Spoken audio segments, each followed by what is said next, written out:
Amy Rodriguez was 3 levels below the cargo bay when the station alarms began to sound. She looked up from the air filtration system she was repairing and listened to the announcement security teams were responding to an incident in the upper cargo areas. All civilians should avoid those sections. Amy wiped grease from her hands with a dirty rag. She had been working on Nexus 7 for 2 years, fixing broken systems and keeping the life support running. It was not glamorous work, but it paid well enough for a human trying to make her way in the galaxy. The corridors around her emptied quickly as alien traders and workers moved away from the troubled areas. Amy had seen this before. When the Korthak were involved, everyone else ran, for safety. Their reputation for violence made even the bravest species think twice about interfering. But something about the situation bothered Amy. The alarms had a different tone than usual. This was not a mechanical failure or shipping accident. This sounded like a hunt. Someone was in serious trouble. Amy gathered her tools and headed toward the service elevators. She told herself she was just curious. Maybe someone needed her technical skills to fix whatever was broken. But deep down, she knew she was lying to herself. She had always been drawn to help people in need even when it was dangerous.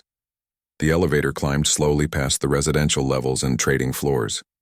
Amy could hear security teams running through the corridors, their heavy boots echoing off metal walls. She reached the cargo level and stepped out into chaos. Alien traders were fleeing in every direction.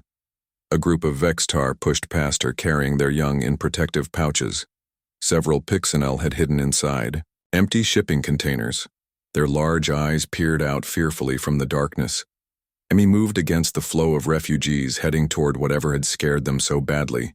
She had grown up in the rough neighborhoods of New Detroit where running toward trouble instead of away from it often meant the difference between life and death. She reached the main cargo bay and heard voices speaking in harsh Korthak language. Amy had learned enough alien languages during her time on the station to understand the basics. They were hunting someone. A female who had run away from an arranged marriage. Amy crept closer to the entrance and peered around the corner. 3 Korthak hunters stood in the center of the bay, their black armor reflecting the harsh lights. They held plasma rifles that could burn through starship hulls. Their red eyes scanned the area, looking for their target behind a stack of cargo containers. Amy saw movement, a flash of pale blue skin and purple fabric. Someone was hiding back there, someone who was clearly terrified and alone. Amy felt her heart rate increase. She had heard stories about Korthak hunting parties. They never gave up. Once they had a contract, they would chase their targets across the galaxy if necessary, and they did not care about collateral damage. The lead hunter called out in Galactic Standard, "Come out, little princess. Your father wants you home. The wedding cannot wait any longer." A princess, Amy thought. That explained why everyone was so scared interfering with royal business could mean death or worse. But as she watched the hunters move closer to their hiding target, Amy felt something shift inside her. She had spent most of her life being invisible, just another human worker. In a galaxy full of more impressive species, nobody noticed her. Nobody cared what she did or where she went. But sometimes being invisible could be an advantage. Amy reached into her tool belt and pulled out a plasma torch. The small device was designed for cutting metal, but it could serve other purposes. She activated it and a bright blue flame danced at the tip. She took a deep breath and stepped into the cargo bay. "Hey, ugly faces," she shouted at the hunters. Looking for someone, the 3 Korthak spun toward her with surprise on their alien features. They had clearly not expected a human to interfere. The lead hunter looked her up and down, taking in her dirty work clothes and small stature. "Little pink thing," he said with a laugh like grinding metal. "You should run away. This is not your concern." Amy walked closer, holding the plasma torch steady. "Actually, it is my concern. This is a neutral trading station. Nobody hunts anybody here. Those are the rules. Rules do not apply to royal bounty contracts," another hunter said, raising his weapon. "Stand aside or burn." Amy felt sweat running down her back but kept her voice steady. "I know these corridors better than you do. I know where all the emergency systems are. One touch from me and security barriers will lock you in here for hours." It was mostly a bluff. Amy did know the station systems well, but she was not sure she could activate the barriers fast enough. But the hunters did not know that. They looked at each other uncertainly behind. The cargo containers, the hidden princess watched this small human face. 3 deadly warriors. Amy could feel those violet eyes on her, even though they had never met. Something about the situation felt right, even though her logical mind screamed that she was making a terrible mistake. You cannot protect her forever, human, the lead hunter growled. We will find her again. Maybe, Amy replied, moving toward a wall panel. But not today and not here. Station security will arrive soon. You want to explain to them why you broke treaty laws on neutral ground. The hunters looked at the wall panel, then back at Amy. They had expected easy capture. The princess was wounded and alone, according to their intelligence.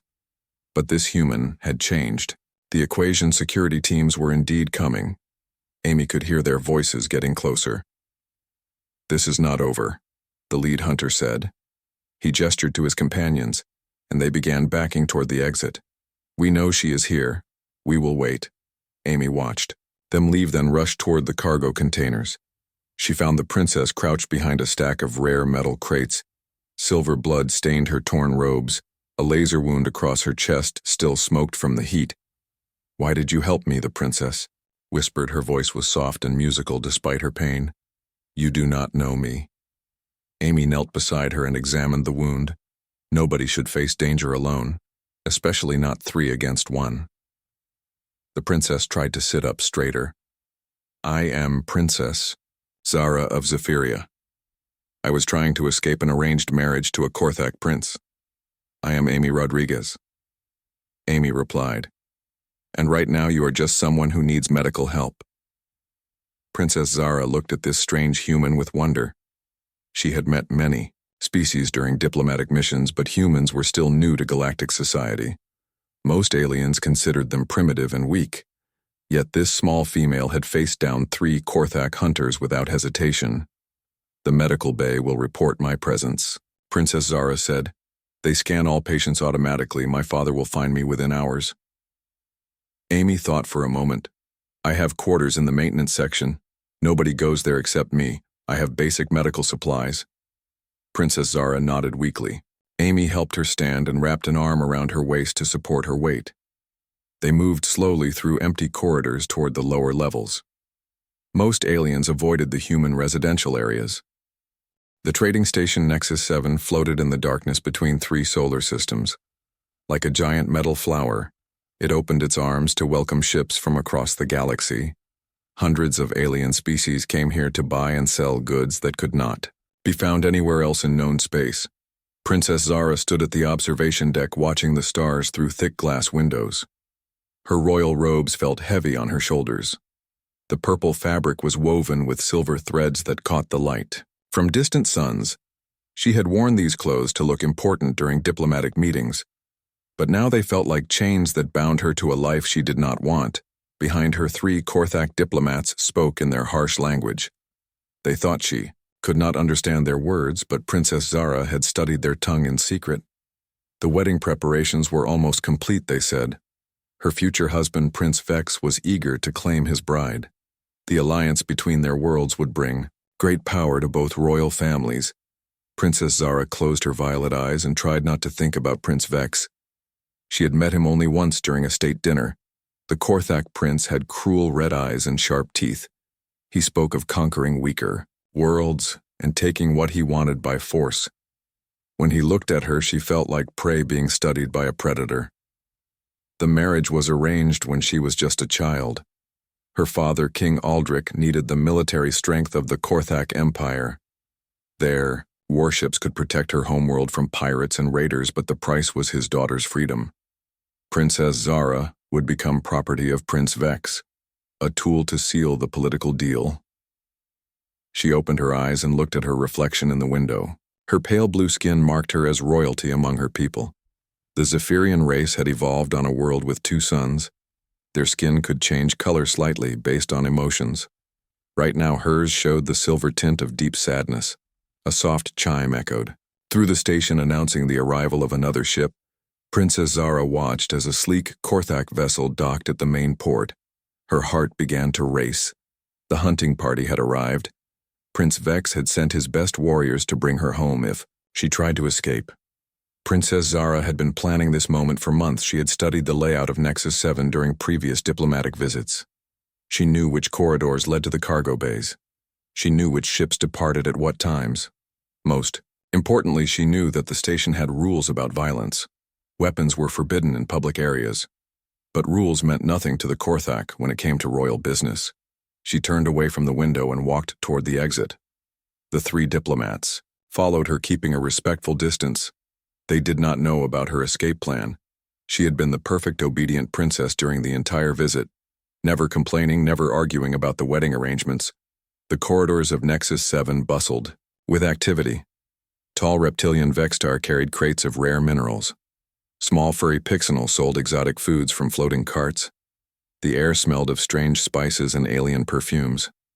Dozens of languages mixed together in a constant hum of conversation. Princess Zara moved through the crowd slowly.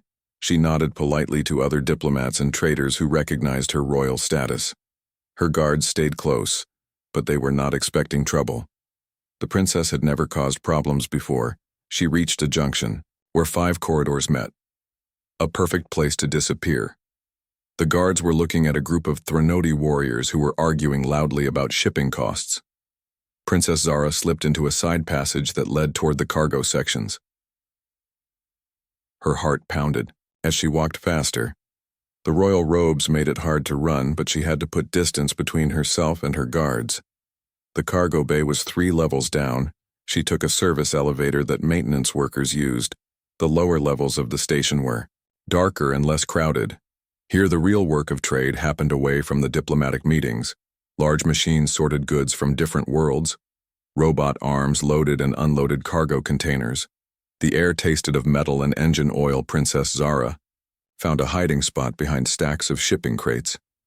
She pulled off her royal jewelry and stuffed it into her robes. The heavy necklace and crown would only slow her down. She needed to find a ship that was leaving soon.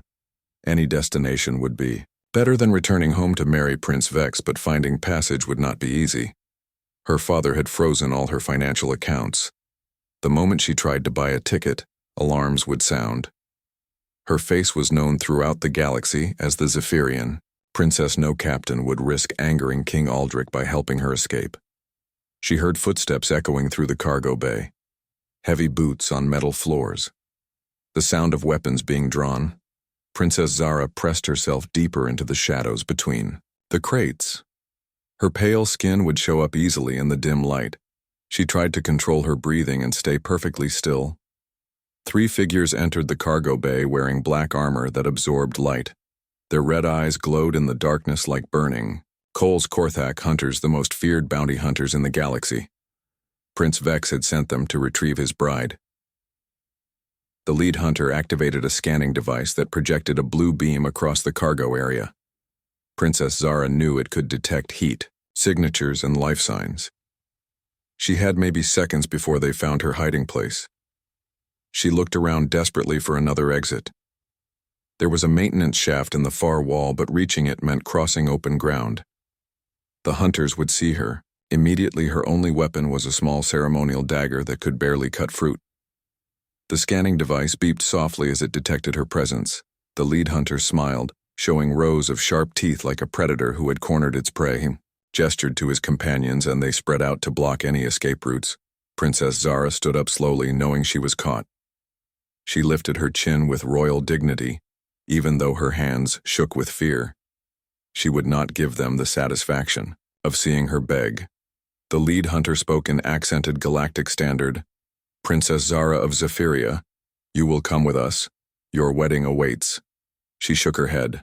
I will not marry Prince Vex. I refuse the arrangement. You refuse nothing. The hunter replied, You are property of the Korthak prince. Your feelings do not matter. The other hunters moved closer, their weapons ready. Princess Zara backed against the cargo crates, knowing she had nowhere left to run. She thought about her homeworld with its purple mountains and silver seas. She would never see them again as a free person, but she would not surrender without a fight. Amy's quarters were small and cramped compared to the grand palaces Princess Zara was used to. The walls were bare metal painted a dull gray color. A narrow bed took up most of the space, along with a tiny desk and storage locker. The air recycling unit hummed constantly in the corner. Princess Zara collapsed onto the bed, her royal robe spreading around her like purple water. Amy brought medical supplies from her emergency kit. Her hands shook slightly as she cleaned the laser wound she had treated human injuries before, but never an alien. "Your blood is silver," Amy said as she worked. "Is that normal for your people?"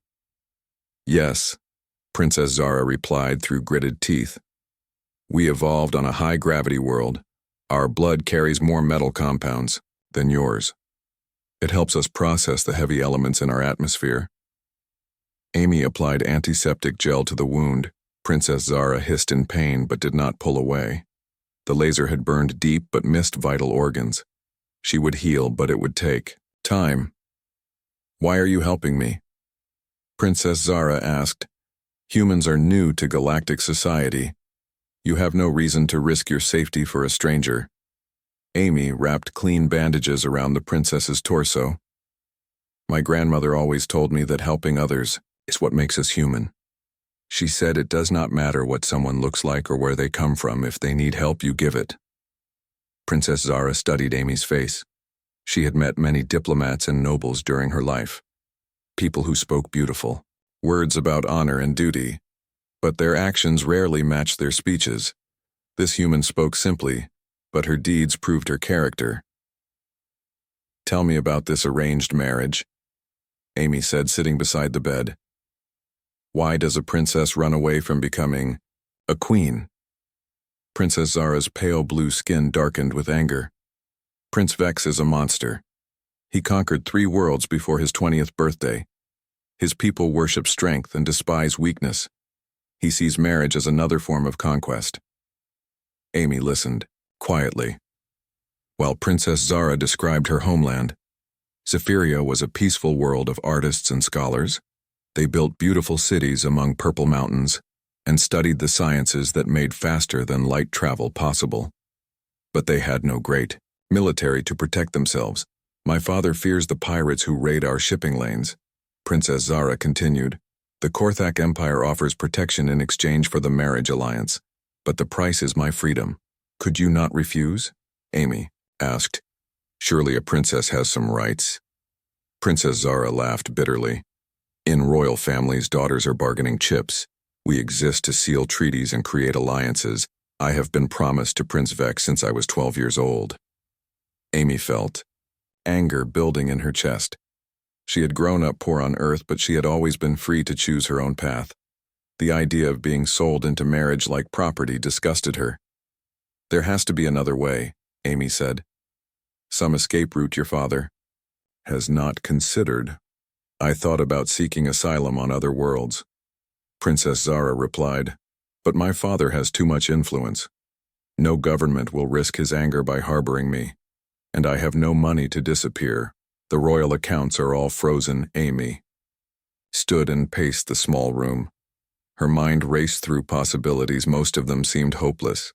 Princess Zara was famous throughout the galaxy. Her face appeared on diplomatic news feeds regularly. She could not simply blend into a crowd. "What about changing your appearance?" Amy suggested. "Surgery or disguise technology. Too expensive and too traceable." Princess Zara said. "The medical records would eventually surface. My father has spies everywhere." Amy sat back down, feeling frustrated. She wanted to help, but the obstacles seemed overwhelming. A runaway alien princess with no money and no allies had few options in a hostile galaxy. Princess Zara reached out and touched Amy's hand. "You have already done more than anyone else would. Even my own guards abandoned me when the hunters arrived." Amy looked at those violet eyes and saw determination mixed with fear.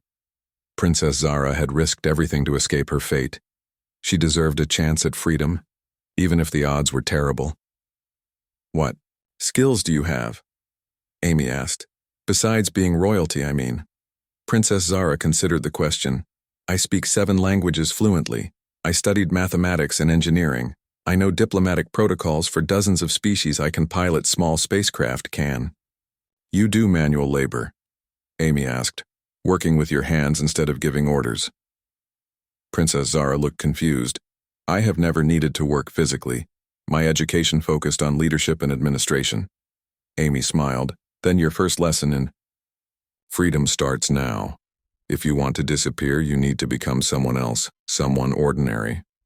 Over the next few hours, Amy taught Princess Zara basic maintenance tasks: how to repair air filters, how to clean waste recycling systems, how to calibrate atmospheric processors.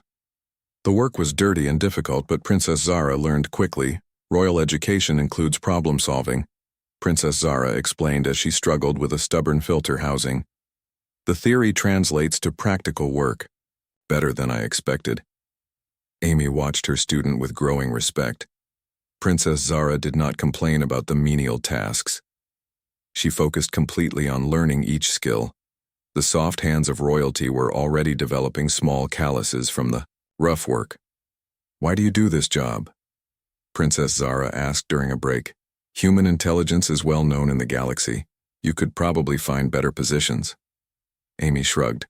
I like fixing things that are broken. Makes me feel useful. Plus nobody pays attention to maintenance workers. We are invisible, which can be useful sometimes. Princess Zara understood immediately. Like when you need to hide from bounty hunters. Exactly. Amy replied. Sometimes being unimportant is the most important thing you can be. They worked through the night while Princess Zara's wound slowly healed. Amy shared stories about her childhood on Earth. The rough neighborhoods where she learned to be tough. The technical school where she studied engineering. The day she decided to leave her homeworld and explore the galaxy. Princess Zara talked about palace life on Zephyria. The boring diplomatic ceremonies. The constant pressure to be perfect. The loneliness of being surrounded by people who served her, but never truly knew her. I envied the servants sometimes. Princess Zara admitted. They could speak freely to each other, laugh at jokes, make friends. I was always Princess Zara, never just Zara. Well, now you are just Zara, Amy said, at least until we figure out what to do next. As dawn approached on the station's artificial day cycle, Amy realized she had a decision to make.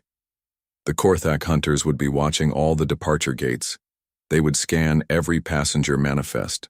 Princess Zara could not leave Nexus 7 through normal channels.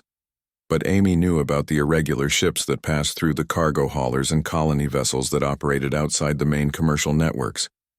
Captains who asked few questions about their passengers if the price was right. She had an idea it was dangerous and would require perfect timing. But it might be Princess Zara's only chance at real freedom. Amy left Princess Zara resting in her quarters while she went to gather information. The station's main computer terminal was located in the administration section, where ship schedules and passenger manifests were posted for public viewing. Scrolled through the departure listings looking for human colony ships. These vessels carried families and workers to new worlds on the frontier. They were always searching for people with useful skills, and they cared less about official documentation than commercial passenger lines. The New Horizon caught her attention. It was scheduled to arrive in 2 days, bound for a frontier world called Haven's Rest. The ship's manifest showed they needed technical specialists and maintenance workers, people who could keep colonial equipment running in harsh conditions. Amy made her way to the civilian bar where off-duty ship crews often gathered for drinks. The New Horizon's captain was supposed to be a woman named Lisa Torres, according to the station. Records Amy had heard of her by reputation. A tough frontier explorer who had been pushing the boundaries of human space for 20 years. The bar was dimly lit and filled with smoke from alien tobacco. Several species mingled at small tables speaking. In low voices about cargo prices and shipping routes, Amy spotted Captain Torres at a corner table reviewing star charts on a portable display. Lisa Torres was exactly what Amy expected from a frontier captain, weathered skin marked by years of radiation exposure. Short gray hair pulled back in a practical style. Clothes that were functional rather than fashionable. She looked up as Amy approached. You are not crew, Torres said, studying Amy with sharp eyes. What do you want? I need passage for a friend. Amy replied, sitting down without invitation. She has skills but no official papers. Torres leaned back in her chair. What kind of trouble is she running from? The kind that follows people across the galaxy. Amy chose her words carefully. The kind that makes her valuable to have around. She knows alien languages and customs better than most trained diplomats. Can she work with her hands? Torres asked. Colony life is not about talking. It is about building and fixing and surviving. She learns fast, Amy promised. Give her a chance to prove herself. Torres studied Amy for a long moment. You are willing to vouch for someone you barely know. That says something about either your character or your judgment. Maybe both, Amy admitted. But she deserves a chance at freedom. Torres finished her drink and stood.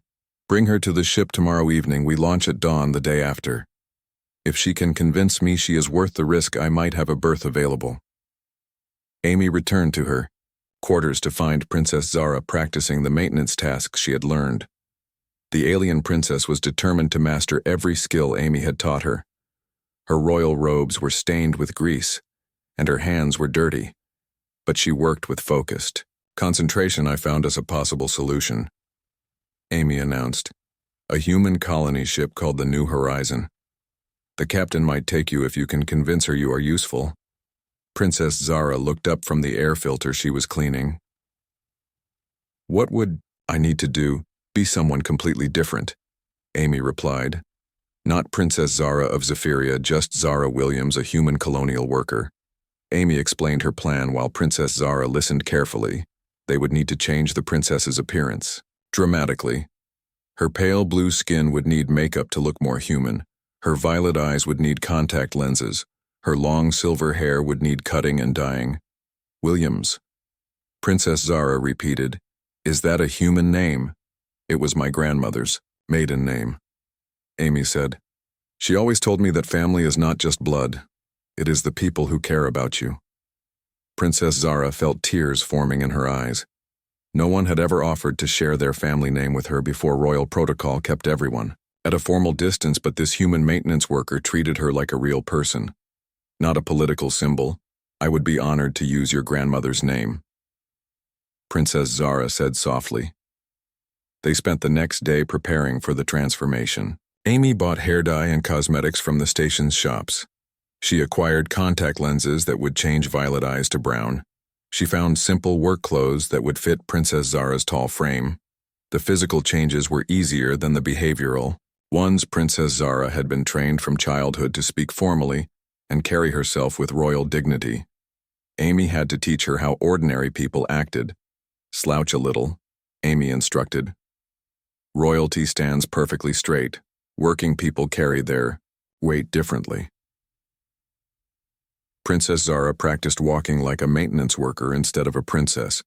She learned to speak in casual tones rather than diplomatic language.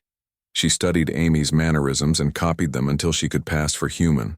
At first glance, remember, Amy said, you are running from an abusive relationship back on Earth. That explains why you have no official papers and why you want to disappear into colonial space. Princess Zara nodded. The story is not entirely false. Prince Vex would certainly be abusive, and I am running from an arranged relationship. As evening approached, they put the plan into action. Amy cut Princess Zara's long silver hair short and applied the brown dye. The transformation was dramatic. The alien princess began to disappear, replaced by someone who could pass for a human colonial worker.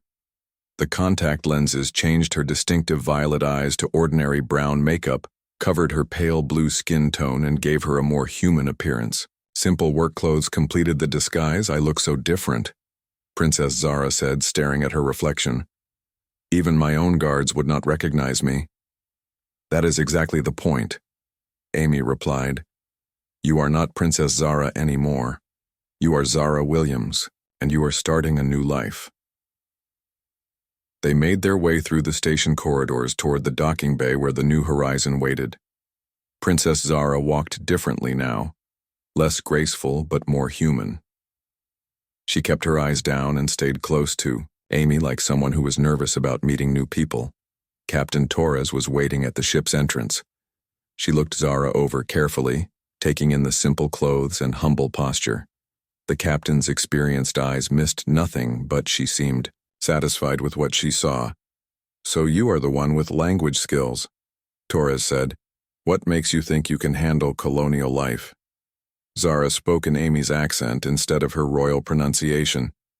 "I worked maintenance on trading stations," she lied, smoothly.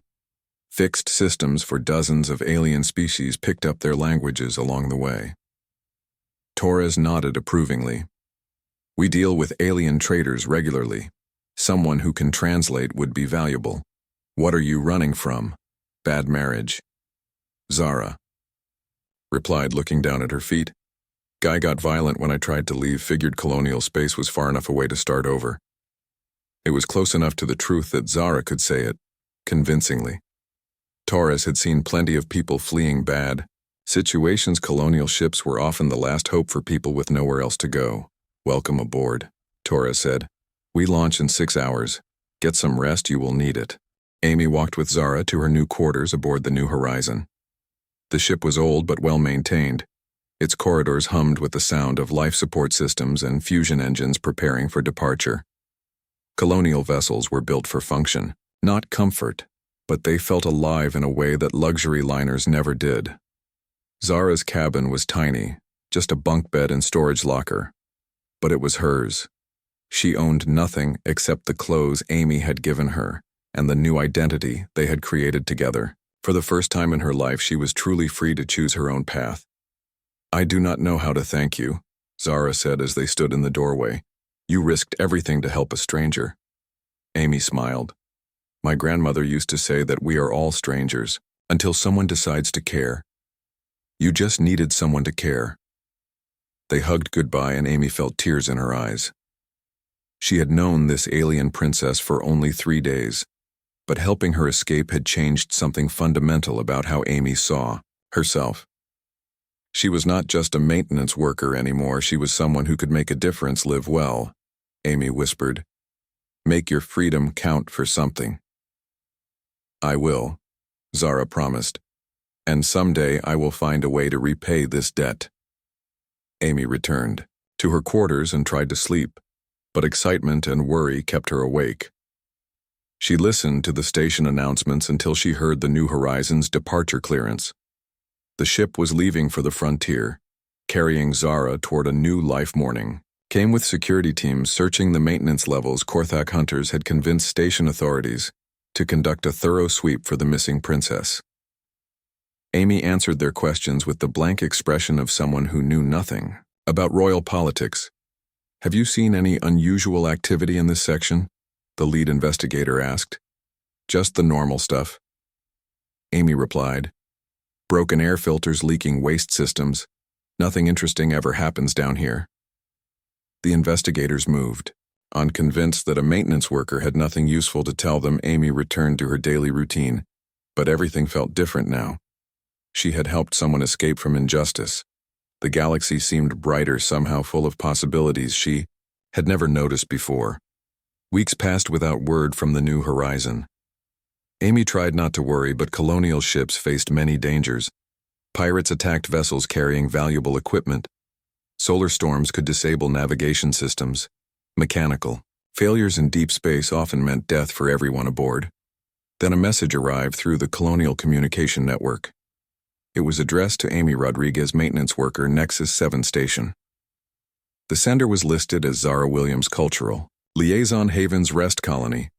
Amy opened the message with trembling fingers. "Dear Amy, thank you for giving me the chance to discover who I really am.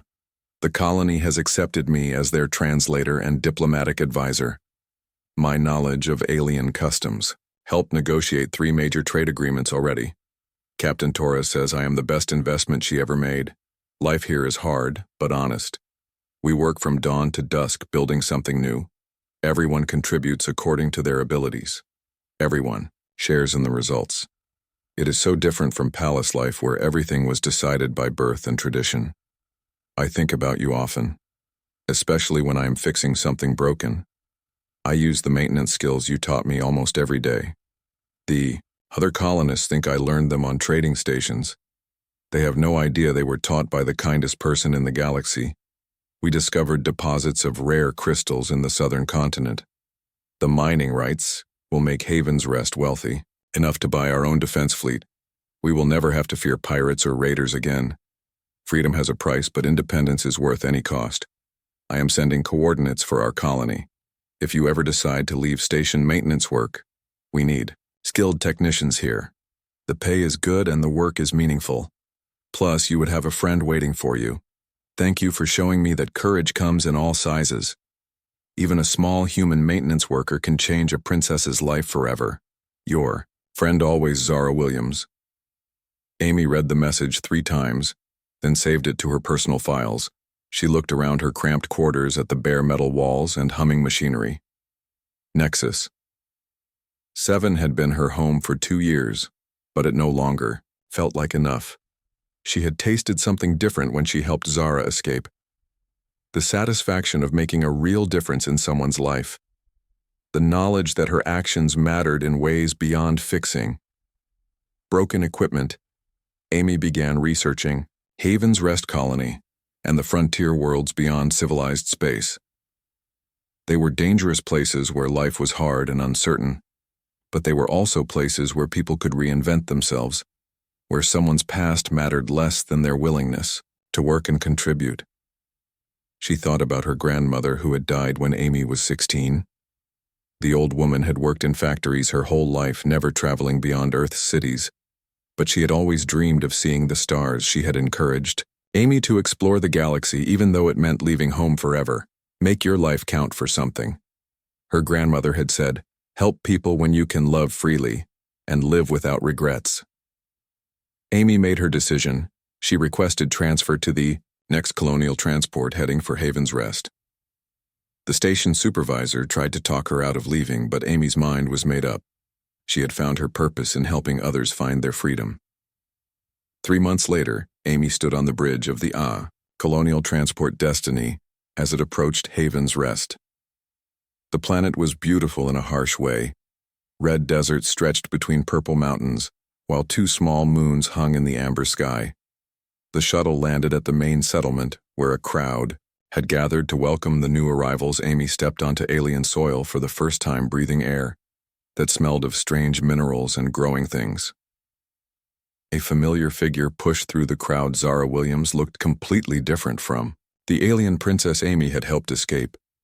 Her skin was tanned from outdoor work. Her hands were calloused from honest labor. She wore simple colonial clothes and her hair was pulled back practically. But her smile was the same warm expression Amy remembered from those desperate days hiding in maintenance quarters. I knew you would come, Zara said as they embraced. You could not resist another person who needed saving. Amy laughed. Maybe I am the one who needed saving this time. Zara showed Amy around the growing settlement, pointing out the power stations and water treatment facilities that kept the colony running. We need someone to maintain all this equipment, she explained. The job is yours if you want it. Amy looked at the busy colonists working together to build something permanent in the wilderness.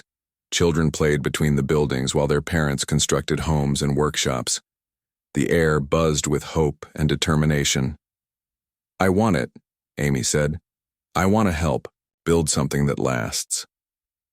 That night, the colony held a welcome celebration for the new arrivals. Amy sat beside a campfire listening to stories about the early days when survival was uncertain. Everyone had come from somewhere else, running from old lives or seeking new opportunities. Zara stood to address the crowd. 6 months ago, I was trapped in a life I had not chosen, she said. One person's courage gave me the chance to discover who I really am. Now we all have that same chance to be whoever we choose to be. Amy smiled as she watched her friend speak to the colonists. Zara had become everything Amy hoped she could be. Strong, confident, and free. The alien princess was gone forever, replaced by a frontier woman who had earned her place through work and determination. Under the alien stars, Amy felt her grandmother's presence somehow. The old woman would have loved this story about strangers helping each other across the vast distances between worlds. She would have been proud to know her granddaughter carried on the family tradition of caring for people in need. Freedom had many forms, Amy realized. Sometimes it meant escaping from golden cages. Sometimes it meant leaving familiar places to find new purposes. But it always required someone willing to take the first step toward change. As the celebration continued around her, Amy made a silent promise to keep helping people find their own versions of freedom. Whether they were alien princesses or human maintenance workers, everyone deserved the chance to choose their own destiny among the stars.